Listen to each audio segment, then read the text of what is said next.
waaw man damaa jàpp ne tey président Bassirou Diomaye Diakhar Faye mënutoon ñàkk a jël position boobu mu jël ak discours boobu.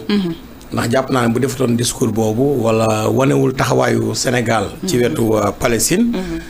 jàpp naa ne Sénégal yu bëree bëri dinañu am beneen taxawaay wala beneen gis-gis boo xam ne danañu ko gis ci président Bassirou Diomaye Diakhar Faye te ab président aussi da ngay ànd ak sa askan position bi nga xam ne moom la ñu faral di jël. même aussi tey même du caagane président wala yenn réew yi dañoo dem di jàppale Palestine mais am na loo xam ne yëfu nit la. am na yoo xam ne yëfu nit la ndax ñi nga xam ne tey ñoo fay faatu ak dafa ñàkk seen bakkan jàpp naa ne loolu képp koo xamante ni nit nga am leen loo yëg war nga fexe jàmm daal di dellu si foofu ñaari réew yi ñoom ñaar mu war a nekk ñaari état yoo xam ne kenn ku nekk dafay respecter sa moroom kenn ku nekk yam fi nga xam ne tey fa nga war a yam maanaam te loolu aussi cessez-le-feu bi mu war a doon wala fexe ba jàmm dellu si mu war a nekk taxawaayu réew yëpp.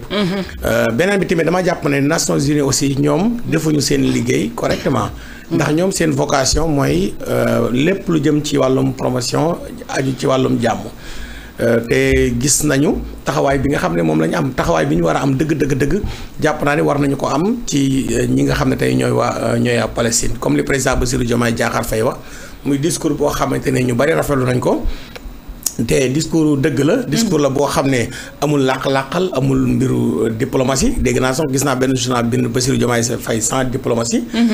mais tey bu dëgg gi jotee aussi en tant que chef de l'État da nga war a jaar ci digg gi. mooy li mu wax que ne Israël dañu war a bàyyi bombardement yi nga xam ne moom la ñuy def di ko bombarder ñi nga xam ne tey ñooy waa Palestine ma jàpp ne aussi loolu dafa nekk loo xamante ni dëgg la. ñi nga xam ne ñooy waa Israël. war a bàyyi bombardement yi nga xam ne moom la ñuy def ci Palestine. ñi nga xam ne aussi ñoo fay loro Fatmata dafa bëri. ñi nga xam ne xeex bi dafa yàgg ji. xeex bi dafa yàgg.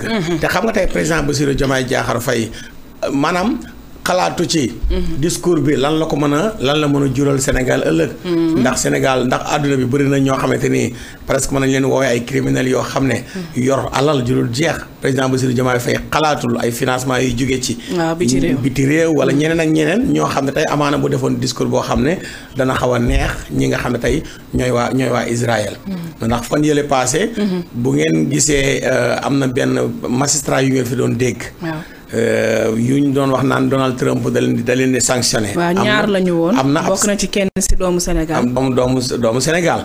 tey par exemple tey Amérique ni nga xam ne tey moom lay téyelee tànk.